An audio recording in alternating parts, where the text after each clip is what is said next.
when it's time to say something, but how you say it. But we're also so excited about a man who, or should I say a person, because Job could be anybody. Mm-hmm. A person who, though he was going through, stayed convicted in his innocence and convicted that God would redeem him. Mm-hmm. I mean, he was not going to back down from that, no matter what people said. And that is really something. So let us pray. Mm-hmm. Oh, Heavenly Father, our God and our Creator, we thank you and we honor you, for you are God. We thank you for the rising of the sun and the going down of the same. We thank you for allowing us to be a part of this beautiful day. We thank you for creating us. Yes. We thank you for every discovery that we make that helps us get closer to you. God, we thank you for forgiveness. We thank you for knowing that we don't have to carry the bondage of our past, the burden of mistakes that we've made, oh God, that each day is a new day. And we greet that. Yes. God, we ask your blessings and your Holy Spirit to abide upon this time that we spend together, continuing to learn more about Job and to be introduced to a new friend. In Jesus' name, amen. Amen. Well, last week our discussion got so good and we ran out of time. So I want to just quickly read the chapters we were not able to read, 29 through 31. And I want to read them from the Message translation. Bev hasn't been here in a minute, so she can share that version with us. So starting with Job 29. And then after we finish, then we're going to go on into our assignment for today. Job now resumed his response. Now you'll remember that Job has been going on for like 6 chapters. Job, he's like, okay, I've had enough. Zophar said, I'm through. He won't say he did anything wrong, and I know he did. Yeah, we know he did. And so he's through. So Job now resumed his response. Oh, how I long for the good old days, when God took such very good care of me. He always held a lamp before me, and I walked through the dark by its light. Oh, how I miss these golden years when God's friendship graced my home, when the Mighty One was still by my side, and my children were all around me, when everything was going my way and nothing seemed too difficult. When I walked downtown and sat with my friends in the public square, young and old greeted me with respect. I was honored by everyone in town. When I spoke, everyone listened. They hung on my every word. People who knew me spoke well of me. My reputation went ahead of me. I was known for helping people in trouble and standing up for those who were down on their luck. The dying blessed me, and the bereaved were cheered by my visits. All my dealings with people were good. I was known for being fair to everyone I met. I was eyes to the blind and feet to the lame, father to the needy and champion of abused aliens. I grabbed street thieves by the scruff of the neck and made them give back what they'd stolen. I thought I'd die peacefully in my own bed, grateful for a long and full life. A life deep-rooted and well-watered, a life limber and dew-fresh. My soul suffused with glory and my body robust until the day I die. Men and women listened when I spoke, hung unexpectedly on my every word. After I spoke, they'd be quiet, taking it all in. They welcomed my counsel like spring rain, drinking it all in. When I smiled at them, they could hardly believe it. Their faces lit up. Their troubles took wing. I was their leader, establishing the mood and setting the pace by which they lived. Where I led, they followed. How is Job feeling? He's talking about all the good times that he had, that he talked about how good he was to people. Not talk, he remembered the good days. Yes. I wrote here that, Job, he reflected back and he talked about, he remembered the good days and how blessed he was with his relationship with God, and that he even talked about he was blessed to have his relationship with his friends.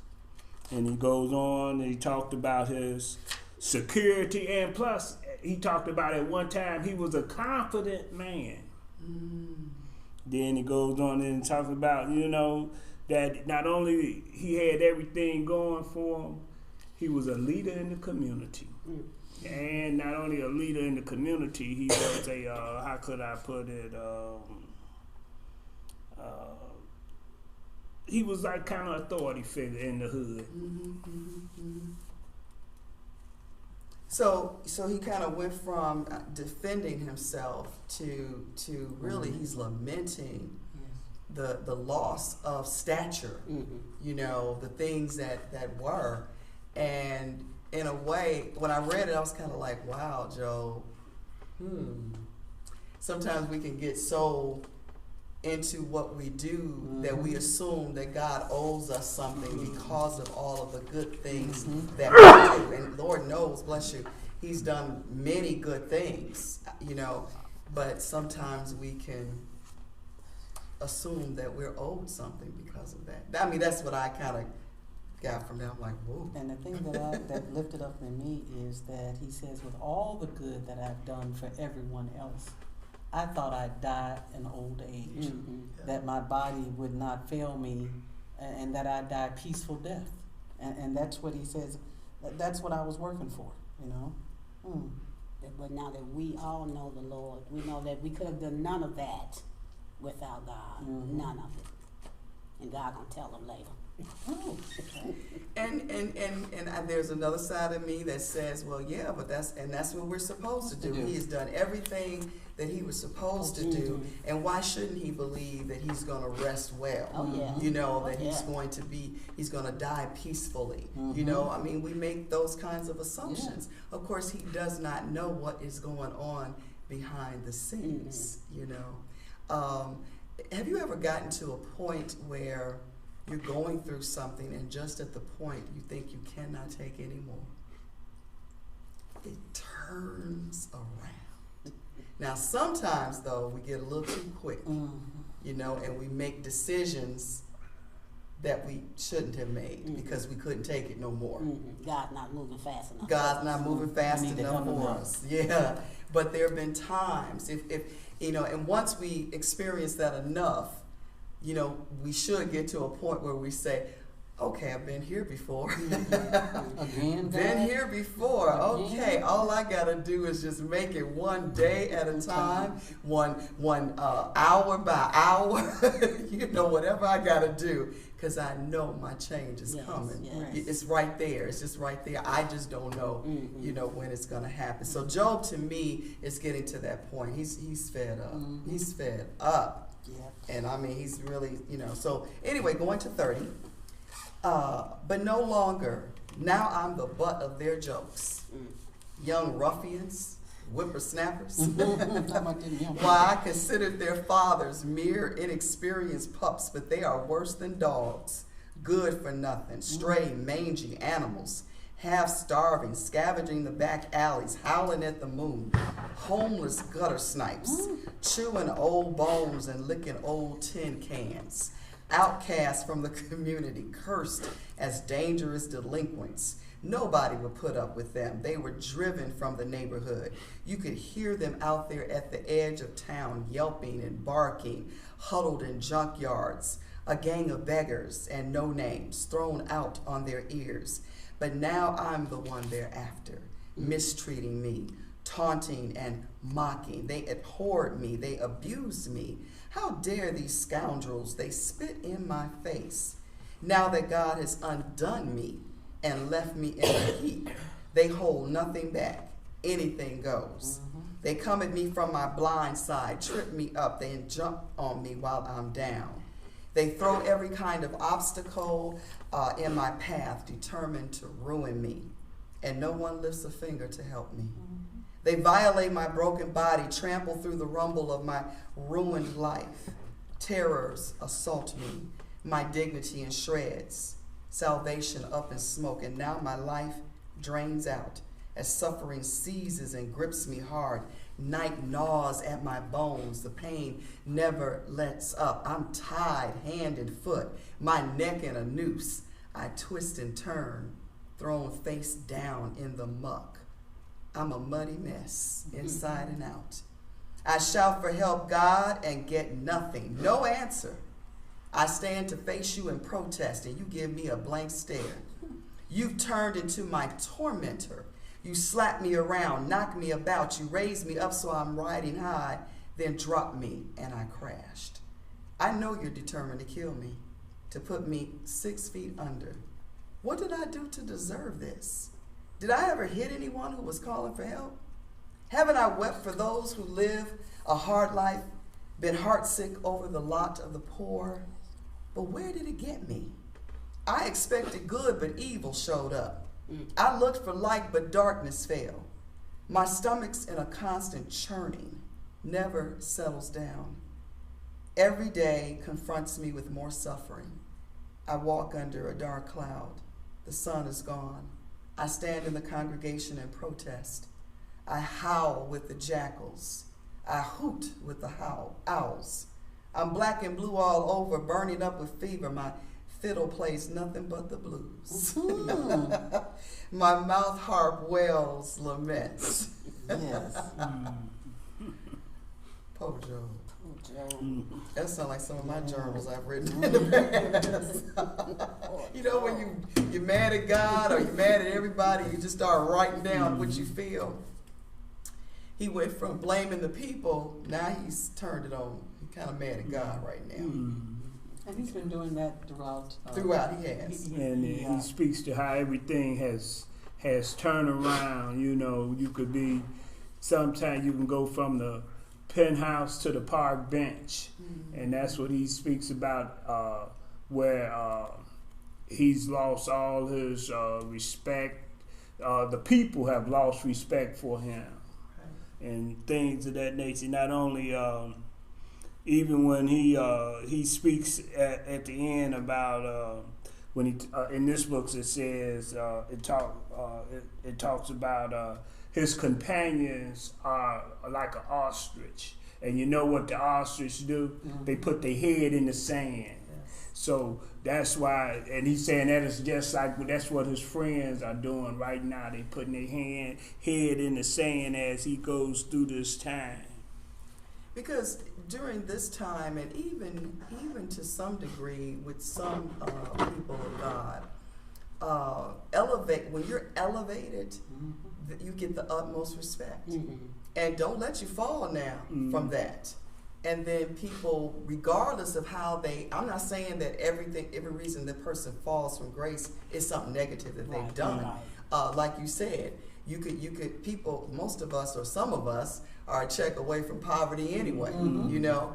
And so anything could happen to cause a person's life to change dramatically. Women who lose their husbands, men who lose their wives, and you're dependent upon that income, you know, and now you no longer have that. All of a sudden you lose your home or your job. You go to work and you get a pink slip. You know, things happen in life. And because we're sometimes so tied up into our stuff and what makes us important and impressive to people and to in others' eyes, it is very difficult to deal with when we have been demoted, so to speak. And you know what else happens is you ask the question about have you ever been to the end and you thought you just couldn't make it? But it's one thing to be when you are disturbed mentally or when you disturb physically, but when both of them occurs at the same time, then where are you at? Because right now he's explaining my physical health is down, my mind is messed up. Then he's speaking about the only thing he's holding on is to his spiritual being and his relationship with God, and it sounds like it's getting weaker as he speaks. He's getting paranoid. Mm-hmm. You know, you could also look at this from a mental health perspective. Mm-hmm. You know, we know his physical, like Greg said, his physical being has declined, and we don't know how long this has been going on either. You know, and so certainly after prolonged suffering with no medication in sight that's going to heal it, no balm in Gilead to speak of. Your mind begins to be affected by that. And he's not hearing from God because he Yes. keeps questioning, God, where are you? Yeah. You're not talking to me. I used to hear what you want me to do. I used to hear of the things that you impart on me, but I'm not getting any direction from you. Mm-hmm. God is like, it's shut up heaven. And it reminds me of Christ when he is on the donkey and everybody is throwing down the palms and everybody is praising him and you've done great work, and in less than a week he's hanging on the cross, just that fast. And then when he cries out to God, where are you? And I remember Max Lucado's book, and I forgot the name of it, but when they were sitting around the big table discussing his mission, God said, you know it's going to hurt, don't you? And he said, but I am obedient. He said, but it's going to hurt, and you're not going to hear from me. Jesus. Yes. So Max Lucado is very, very good, and I got to get the name of the book. I can see it, but I just don't know the name of it. But they described it. Welcome.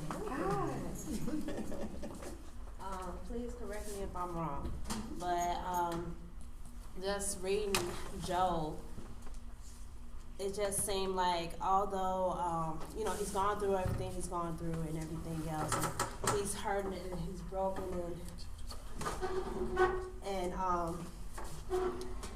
he's going through this stuff and everything, and his friends are there with him, and they're basically beating him down and everything else. And when he responds to them, he's basically responding to what they're saying versus being hurt by what they're saying, just clearing up what they're saying, correcting them from what they're saying. But he's in between him correcting his friends from what they want to believe and think in their heads. He's talking to God and he's listening for God to respond to him, but he's not hearing from him. So he's hearing his friends in one ear, but he's trying to open up one ear, trying to hear God to speak to him. And he's constantly like, okay, this isn't what you think it is. God, I need for you to touch, reach down, tell me something so I can understand. Okay, this is not the way that it's going, but God, so he's clearing up things for his friends. He's not being bothered. I feel like reading this now, I feel like he's really not bothered by his friends. He's trying to clear things up, when they lash out and say what they think, is the issue. He clears that up for him. And his cries and his moaning isn't because he's broken, because his friend's not being supportive. He really don't care. Everything that was supportive to him and that meant the world to him is gone, And he's just crying out to God for clarity because these people can't do anything for him. So, my name is Zetta Wiggins. It is so nice to meet all of you guys. These are my two children, Karen and Frank. And we live right around the corner. And I've been driving past this church, and my kids something been telling me, like, I want to go to that church. And I kept seeing the sign saying bye, and I said, I'm going to go there for Bible study. So it's funny to walk in and y'all on Job 32. I was listening to a sermon last night on this subject, and it was saying, that in life we have these encounters, right, where the whole world are our friends, because we're in the world but not of the world. So other people, they're going to see things and have a different perception and give us their advice, and they could really be saying it in love, but it could be wrong, because we know that we have to hold on to the truth like Job did. He knew that, well, God still ain't left me just because I lost all of my family, all of my possessions. And that's why, I think God allowed Satan to tempt Job, because in the end it was so God could get the glory. Not Job, not his friends, because God ended up giving him back double what he lost. So in the end it was all for God to have the glory, for his friends to get that revelation too. While they was rebuking him and cursing God, even his wife said, curse God and die, right? And it's all in the end because God was gonna pay him back so they could all see. So that's what I try to remember when I'm going through anything. Yeah, okay, I hear what you're saying, yeah, but I know my God gonna make a way, and then all of us gonna be, because even I'll be shocked when God it shocked me and everybody else, and we be like, okay. So yeah, and I think such is the story with Job. This is one of my favorite passages. Yes. Amen. But thanks for welcoming me, guys. The angel came through the door. Yes. I'm so grateful. Thank you. Amen. I like that. That his friends were really speaking out of love because they were speaking out of their own limited understanding of God. Yeah. I think we kind of been saying that off and on, but sometimes it's still hard when you would read what they said. It would be like, oh my gosh, are they really saying this to him? And I'm sure he was feeling that too. But you're right. The bottom line for him was he had a relationship with God.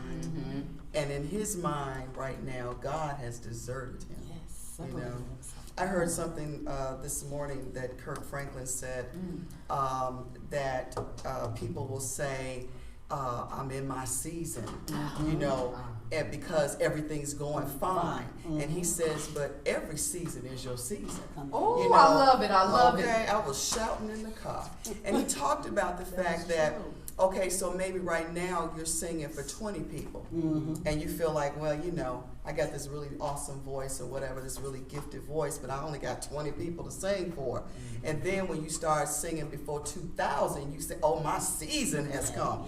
But your season was in preparation when you were singing before that 20 to prepare you for the 2,000. And you got to be happy with that 20, you know, before you can get that 2,000 and understand. All right? In that 2,000, you may return to those 20. Exactly. That's true. Okay? Amen. So, Amen.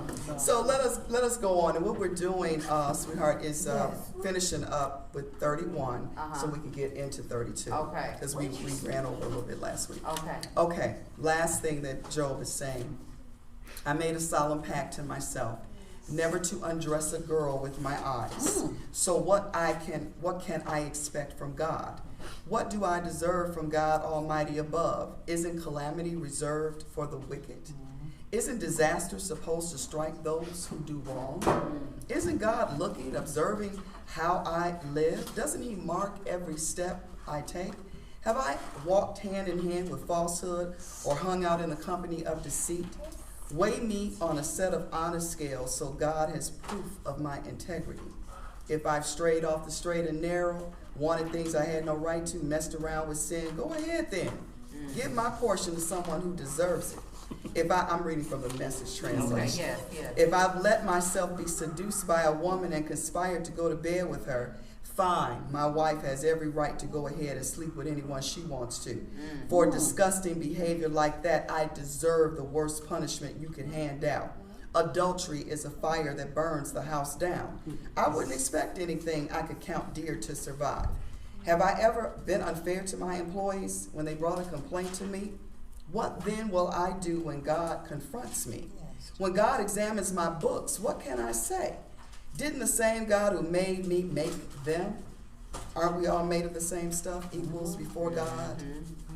Have I ignored the needs of the poor, turned my back on the indigent, taken care of my own needs and fed my own face while they languished? Wasn't my home always open to them? Weren't my tables a welcoming place? Have I ever left a poor family shivering in the cold when they had no warm clothes? Didn't the poor bless me when they saw me coming, knowing that I had bought coats from my closet? If I've ever used my strength and influence to take advantage of the unfortunate, go ahead. Break both my arms. Cut off all my fingers. The fear of God has kept me from these things. How else could I ever face him? Did I set my heart on making big money or worship at the bank? Did I boast about my wealth, show off because I was well off? Was I ever so awed by the sun's brilliance and moved by the moon's beauty that I let myself become seduced by them and worship them on the sly? If so, I would deserve the worst of punishments, for I would be betraying God himself. Did I ever crow over my enemy's ruin or gloat over my rival's bad luck? No, I never said a word of detraction, never cursed them even under my breath. Didn't those who worked for me saying he fed us well, they were always second helpings? and no stranger ever had to spend a night in the street. My doors were always open to travelers. Did I hide my sin the way Adam did, or conceal my guilt behind closed doors? Because I was afraid what people would say, fearing the gossip of the neighbors so much that I turned myself into a recluse? You know good and well that I didn't. Oh, if someone would give me a hearing. I've signed my name to my defense. Let the Almighty One answer. I want to see my indictment in writing. Anyone's welcome to read my defense. I'll write it on a poster and carry it around town. I'm prepared to account for every move I've ever made to anyone and everyone, prince or pauper. If the very ground that I farm accuses me, if even the furrows filled with tears for my abuse, if I've ever raked the earth for my own profit or dispossessed its rightful owners, then cursed it with thistles instead of wheat, cursed it with weeds instead of barley. Okay, he's finished now. I've run out of breath and so did Job. All right, so Job is like, now look, I haven't slept with anybody. I haven't done any of those things. He's really, really having a hard time. You want to say something? Well, you know what? He not only proclaims that that he's sinless. He's saying, I'm a pure man. Mm-hmm. He's proclaiming his purity, and just like because the things that he indicate here are what we look down on people. Mm-hmm. Yeah. That's just like. At that day and age, the adulterer was the worst. Was the worst thing you could be, and that's why he uses that. So he proclaims that not only I'm pure, I'm not guilty of anything lustful or anything of the nature. Hey, and he says, if it is, they punish me. So he's saying that he don't deserve to be punished. Yeah, and then he goes on to talk about other things, how we treat people. Mm. He say, hey, even my employees, I treat them nice. Hey, they never had a complaint. Yeah. He calls them employees. He didn't call them servants. She said yeah. That's true, yes, not even servants, which is the norm in the Bible back then. Yes, he didn't call them servants. He called them employees. Mm-hmm. So what do you think? I mean, what do you think about that? I mean, the way he's ranting right now. I think about that, and I know we go through that in life too. It seems like when we go through things, like, why is this happening to me? And this kind of goes back to like what you were saying. You heard Kirk Franklin say, in life we go through hills, peaks, and valleys. What's important to remember is none of them last forever. Mm-hmm. So that great season Job was in, that was your current season then. Now you in the valley. But he didn't know it at that time, but sure enough, didn't God raise him back up? Mm-hmm. And I remember another part of the Bible, and this is in the New Testament after Jesus had come, but I think about even beforehand when God was the head, how the Jews in Jerusalem, he would deliver them, then they would go back to the idol worship, how they would keep, and how God and Jesus even say, well, what do you expect? Look at how the world treat me. Mm-hmm. But fear not, for I've overcome the world. Yes. So we always have to remember that, we're going to be persecuted. God said, if you going to follow me, that's the way. As Christians, we have to know, if this prosperity preaching that the world put on everybody. Come on, girl. That's something that I'm totally against, because the prosperity that God talks about is a peace that surpasses all understanding. Mm-hmm. It's a community of friendship, support from other family to build up God's kingdom. Yes. And that's the prosperity I think that God talks about. Mm-hmm. And we seek that first. All these other things. Yes. We'll be added up to us. That's what I know, girl. Yeah. So I love this. And just as you say, when you got a relationship with God, you can talk directly to him. Yes. What he does is he demands an audience with God. He say, look, I need to talk to you. Mm-hmm. Just as Hezekiah say, when Hezekiah say, hey, I'm going to turn my face to the wall. I'm going to talk to God. That's the same thing. That's the same thing with Job was doing. Job said, hey, look, I need to have what you call an audience with you. Yes. Yes, Lord. Amen. If I can remember that time. Amen. So let us move on so that we don't run out of time today. So anyway, Now we're getting introduced to a fourth friend. So this is the third confrontation. And this young buck, the young buck Yes. who was just sitting back, obviously, observing all of what was going on and just waiting his time. I love it. He just waited his time. But he saw, in his mind, they not getting nowhere. They not. He ain't saying nothing. He ain't confessed nothing. And so it's my turn. So who would like to read 32, please? Yes, please. Please read it. So I would love to do the message, but I think Read whatever one you go want to ahead. read. okay. So Job's 3 friends now fell silent. They were talked out, stymied because Job wouldn't budge an inch, wouldn't admit to an ounce of guilt. Then Elihu lost his temper. Elihu was the son of Barachel the Buzite from the clan of Ram. He blazed out in anger against Job for pitting his righteousness against God's. He was also angry with the 3 friends because they had neither come up with an answer nor proved Job wrong. Elihu had waited with Job while they spoke because they were all older than he. But when he saw that the 3 other men had exhausted their arguments, he exploded with pent-up anger. This is what Elihu, son of Barachel, the Buzite, said. I'm a young man, and you are all old and experienced. That's why I kept quiet and held back from joining the discussion. I kept thinking, experience will tell. The longer you live, the wiser you become. But I see I was wrong. It's God's Spirit in a person, the breath of the Almighty One, that makes wise human insight possible. The experts have no corner on wisdom. Getting old doesn't guarantee good sense. So I've decided to speak up. Listen well. I'm going to tell you exactly what I think. I hung on your words while you spoke, listened carefully to your arguments. While you searched for the right words, I was all ears. And now that, what have you proved? Nothing. Nothing you say has even touched Job. And don't excuse yourselves by saying, we've done our best. Now it's up to God to talk sense into him. Job has yet to contend with me. And rest assured, I won't be using your arguments. Do you 3 have nothing else to say? Of course you don't. You're total frauds. Why should I wait any longer now that you stopped dead in your tracks? I'm ready to speak my piece. That's right, it's my turn, and it's about time. I've got a lot to say, and I'm bursting to say it. The pressure has built up like lava beneath the earth. I'm a volcano ready to blow. I have to speak. I have no choice. I have to say what's on my heart, and I'm going to say it straight. The truth, the whole truth, and nothing but the truth. I was never any good at bootlicking. My maker would make short work of me if I started it now. What version is that? I love This that. is So please, Joe. Message translation. Is that it? Was that? That's the end of That's 32. it. Yeah. It's gone. Wales?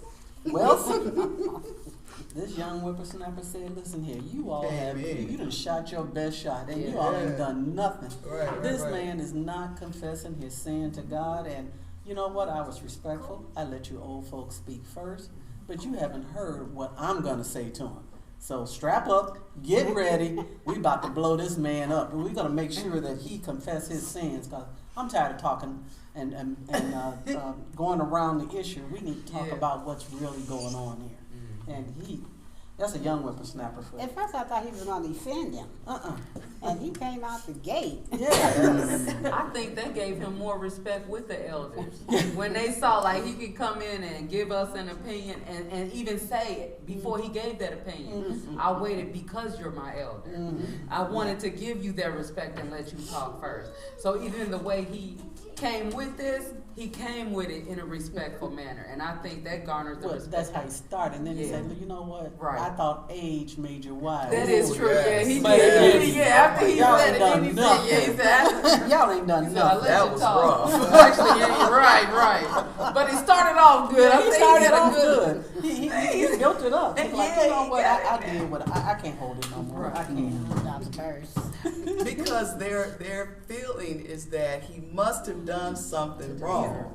And you all should have been able to get him to confess by now. I mean, that's really something how we will make assumptions that somebody has had to have done something wrong, you know, and because they're going through. That is so true. Yes. They had to have done something wrong, and it's really amazing.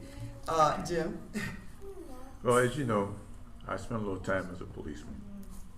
And one of the things that I learned of interrogations is that the closer you get to the truth, the more likely it is to confess. You know, and I'm starting to see a parallel between that philosophy and what this young man is trying to really say here. Is that you guys have not touched on the truth yet. How do you expect him to confess because you don't know what he's saying? And I think I kind of get the feeling that's what's about to happen here. Okay. And you have to think about, because he have not confessed, you know, maybe we're wrong. Maybe he didn't do these things to deserve what he's going through. And that didn't seem to even occur. Right. Because wasn't that even the truth that he had done nothing? He had done nothing wrong, right? Exactly. So, like you said, but in the world, and people say, "Oh, something must have happened." If they losing their house, they losing their like that for So, nothing. Right. So just to you know recall, Satan was busy pacing, going back and forth, and looking for folks to mess with. Yes. And the Lord said, "What have you been doing?" He said, "I've been pacing to and fro, looking for up and down, looking for someone to devour." And God said, God offered up yeah, Job. have you considered my servant Yes, Job? he offered him up. But at first didn't Satan say, well, yeah, but he's untouchable because he's such a good, you know. And he's not going to say anything bad Because you about gave you him because you've given him everything. Right. Yeah. So he didn't feel like that was a formidable opponent. So I feel like God did this too, so Satan can see. But you know what? The reason that the young man spoke is that, you know what? He sit there and he listened to all these guys speak. And you know what? Nothing they said or everything that they did say was ineffective. So it was like, say, he was compelled to say something, just like say, and then, but he was respectful, and he told him, you know, you all are some great men, but just because you're great, that don't mean that you wise. That's so true. And people think they come in thinking they know everything. That's true. Okay, let's go on 33. The good news. And now, Job, listen carefully to all that I have to say. I am ready to say what's on my mind. All my words are sincere, and I am speaking with the truth. God's Spirit made me and gave me life. Answer me if you can. Prepare your arguments. You and I are the same in God's sight. Both of us were formed from clay, so you have no reason to fear me. I will not overpower you. Now this is what I heard you say. I am not guilty. I have done nothing wrong. I am innocent and free from sin. But God finds excuses for attacking me and treats me like an enemy. He binds my chains on my feet.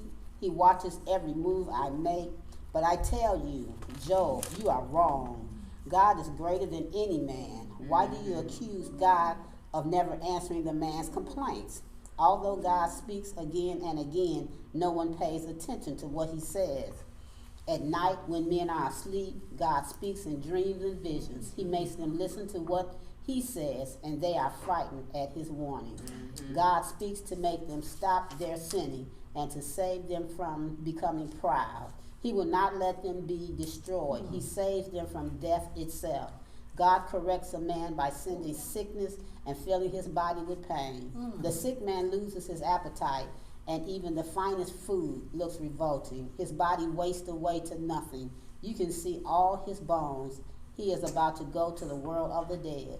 Perhaps an angel may come to him, to his aid, one of God's thousands of angels who reminds men of their duty. In mercy, the angel will say, release him. He is not to go down to the world of the dead, Here is the ransom to set him free. His body will grow young and strong again. When he prays, God will answer him. He will worship God with joy. God's will sets things right for him again. He will say in public, I have sinned. I have not done right, but God spared me. He kept me from going to the world of the dark, and I am still alive. God does all this again and again. He saved the person's life and gives him the joy of living. Now, Job, listen to what I am saying. Be quiet and let me speak. But if you have something to say, let me hear it. I would gladly admit you are in the right. But if not, be quiet and listen to me, and I will teach you how to be wise. Okay? I'm going to teach you something. I'm going to learn you something. We all need a friend like that, right? I'm glad to know what they talking about, right? Hey, Lord have mercy. If there are no comments, let us go on. Because I'm anxious to hear what the next thing this young man has to say. 34. Any translation you choose? Okay, go. Yeah, you can 34. Okay.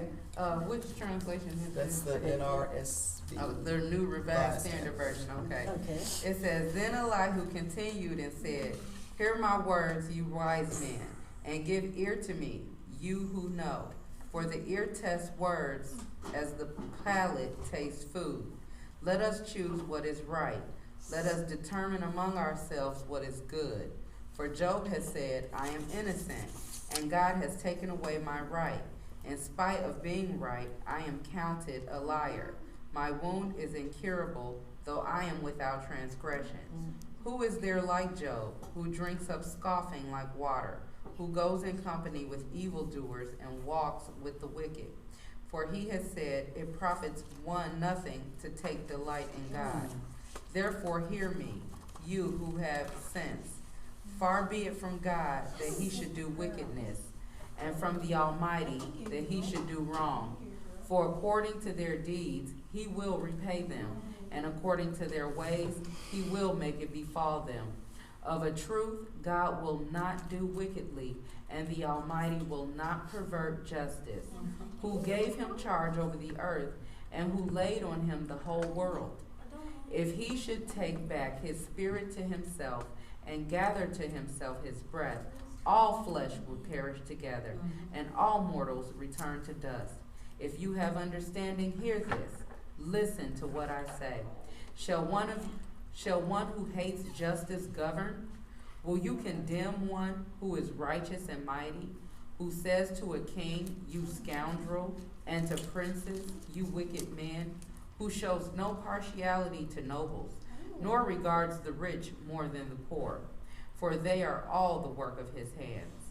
In a moment they die. At midnight the people are shaken and pass away, and the mighty are taken away by no human hand. For his eyes are upon the ways of mortals, and he sees all their steps. There is no gloom or deep darkness where evildoers may hide themselves, for he has not appointed a time for anyone to go before God in judgment. He shatters the mighty without investigation, and sets others in their place. Thus, knowing their works, he overturns them in the night, and they are crushed. He strikes them for their wickedness, while others look on, because they turned aside from following him, and had no regard for any of his ways, so that they caused the cry of the poor to come to him, and he heard the cry of the afflicted. When he is quiet, who can condemn? When he hides his face, who can behold him? Whether it be a nation or an individual, so that the godless should not reign, or those who ensnare the people. For has anyone said to God, I have endured punishment, I will not offend anymore. Teach me what I do not see. If I have done iniquity, I will do it no more. Will he then pay back to suit you because you rejected it? For you must choose, and not I. Therefore declare what you know. Those who have sense will say to me, and the wise who hear me will say, Job speaks without knowledge. His words are without insight. Would that Job were tried to the limit, because his answers are those of the wicked, for he adds rebellion to his sin. He claps his hands among us and multiplies his words against God. Wow. Yeah. When we sum that up, basically, what is he saying? What is he saying about God, and what is he saying about Job? Well, he's saying that God punishes the evil. That's what I got. He said God punishes the evil. So you must have done something. He doesn't go around and take his righteous people and put them through this. So you must have done something. Right. God does not punish wicked people. And so you need to tell us, and you still going about saying that you haven't done anything wrong, that you've done all this for the other people in the world, that you're an upstanding citizen, and yet God is still punishing you, because that's what he does. He punishes the wicked. Well, and he started off as a respectful young man, but he got a little cocky there. Yes. And he got a little cocky, and then plus a lesson for all of us. What we do when we sit and listen, we have to listen carefully, because in 30, 33, and 34, he inaccurately denounces some of the things that he said that Job said, and some of those things Job did not say. It was like, if you listen to it carefully, some of the things that he said, that Job said, he did not say. That's true. At the end of this, I was saying that, like, wait a minute, did he say that right? Yeah. Okay, so if you go to verse 12, it says, surely God doesn't act wickedly. The Almighty doesn't distort justice. So what I heard too was that God doesn't do wicked things. Job was angry because of what was being done to him, and he's saying God doesn't do that. The God that I know does not do that. So that's, yeah, so. Well, in 34 and 5, he says, for Job has said, I am righteous, and God had not taken away my judgment. And he did not say that directly. Job said, I am a righteous man. And then when he said, I am a righteous man, then he questioned the judgment that was upon him. He didn't say, God, I'm a righteous man. Because I'm righteous, God had not taken my judgment away. That's one of the inaccuracies. Because early on we had read, and when Job spoke, Job said, he spoke to say that I am a righteous man. Why am I being judged like this? Why is this judgment upon me? You know what? And in this version, it kind of says, like, it says, for God has said, I am innocent, and God has taken away my right. In spite of being right, I'm being counted a liar. My wound is and that is what he said, basically. He said, I'm doing the right things. And I'm being accused as if I'm not. Right. So and there was that part that I read, I can't remember. And that's what Job was kind of snapped, running down the laundry list of all the stuff that he's done. So now he is kind of, to me, I kind of got like, wow, you ain't done nothing wrong. And he basically said that. And that's what Elihu is persecuting him for. Why do you keep saying that you're not doing anything and that you haven't done anything wrong? That's not who God is. He don't do that. He doesn't persecute him. He just wouldn't come out and punish you. Yeah. Okay, we've got 5 minutes, so let me go on. All right, so 35. I'm reading from the Common English Version. Do you think it right, you say, I'm more just than God, yet you ask, what does it benefit you? What have I gained by avoiding sin? I'll answer you and your friends along with you. Look at the heavens and see, scan the clouds high over you. If you've sinned, how have you affected God? Your offenses have multiplied. What have you done to him? If you are righteous, what have you done to get? What do you give to him? Or what does he receive from your hand? Your evil affects others like you, and your righteousness affects fellow human beings. People cry out because of heavy oppression, shout under the power of the mighty, but no one says, where is God, my maker? Who gives songs in the night? Who teaches us more than the beasts of the earth, makes us wiser than the birds in the sky? Then they cry out, but he doesn't answer because of the pride of the wicked. God certainly doesn't respond to a deceitful cry. The Almighty doesn't pay attention to it. Although you say that you don't see him, the case is before him. So wait anxiously for him. Even though his anger is now being held back, a person doesn't know it's only delayed. So Job mouths emptiness. He piles up ignorant words. You know, and now he's accusing Job. Yeah, Saying, he is. He switched. You know what? Just like, I don't know if you all, but like I've been accused before when I first came to Christ, and I tried to do things right. I wasn't even doing them right. I was just trying to do them. And in the street where I ran, people told me, say, "Oh, you kind of self-righteous, brother." Yeah, and that's what he's accusing. Yeah. That's what he's accusing Job of, being self-righteous. Right. Then he goes on and asks him, say, You think you more right than what God is. So as he continues to accuse Job,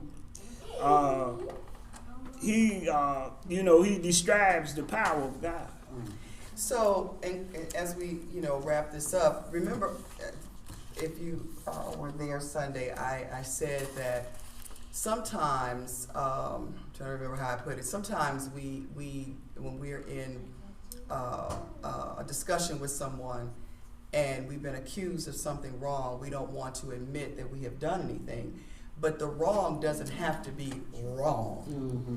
The wrong could be something really good, but it's perceived as wrong. Mm-hmm. And one of the examples I use is you might be constantly trying to do something for someone and they don't want you to do that. Exactly. They want to do it themselves. Mm-hmm. And so therefore it is wrong because of your approach. Absolutely. Mm-hmm. Okay. Your approach is wrong. So Job's friends have all had a little bit of truth in some of what they said. It's just how they said it. Right. And the damnation they put on him. The belief that you must have done something wrong. Well, to me, the only thing Job did wrong was kind of be a little full of himself. He's sitting there taking tally marks of all the things. Christian, yeah. And he's done those things, I'm sure. We do good things. But is it wrong or right to sit around and tell God, give God your laundry list of all the things that you've done and why you don't deserve to go through anything because you've done those things? But especially when we don't know what God gonna do on the other side. Like this man didn't know what all was gonna get back. Aren't we supposed to bring our questions to God? And he said, look here, I don't know what's going on. I don't know what I've done, but God, look what I did. I'm going to check it off for you. Look, I did all of these things. I helped the poor. I fed the needy. I did this. I did that. And yet you don't hear me. And so he's looking for an answer. And earlier in our readings, we read where Job is asking, am I being punished for my youth? So he acknowledged all the good things that he was doing as when he became made up for all that. Yeah, and he felt he was on the straight and narrow as an adult. But in the beginning he was saying, "Am I being punished for what I did as a youth?" So that could be one thing because he's not doing the things that he did as a child. So he's like, this all the And Elihu said in 22 in the Good News, he said, there is no darkness dark enough to hide a sinner from God. God does not need to set a time for men to go and be judged by him. I love that. And you know what? We can ask God anything, but that does not mean he's obligated to answer us. Yeah, that's true. I like because he knows what's best for us. So it wasn't that I was saying that he shouldn't have said that because certainly I think if we reflect back, we've all probably run our laundry list down to God when we were going through. God, I don't do this no more. I don't do that no more. All of that. There's nothing wrong with that. It's just the way it was kind of coming out there. He was making himself kind of self-righteous at some point because part of it was that he was tired of going through. Right. Yeah. He was tired. Right. So I'm not passing judgment on why he did it the way he did it. I'm just saying that sometimes we do that. But as we close, and what I will do, Greg, I will read the 2 chapters we missed from last week and let you pick up with the last part. Gosh, we just didn't have enough time for this, but Job has been good for us. And thank you, Andrea, for suggesting that. We're so grateful for those of you that tuned in to us, and we just ask God to bless you mightily. And if you happen to not have a church home, Grace United Church of Christ is always welcome with open arms to receive you. We're open. We're here tonight. We're here on Wednesday nights for the food pantry, and Sunday school starts on Sunday at 9:30, 11 at worship with praise and worship.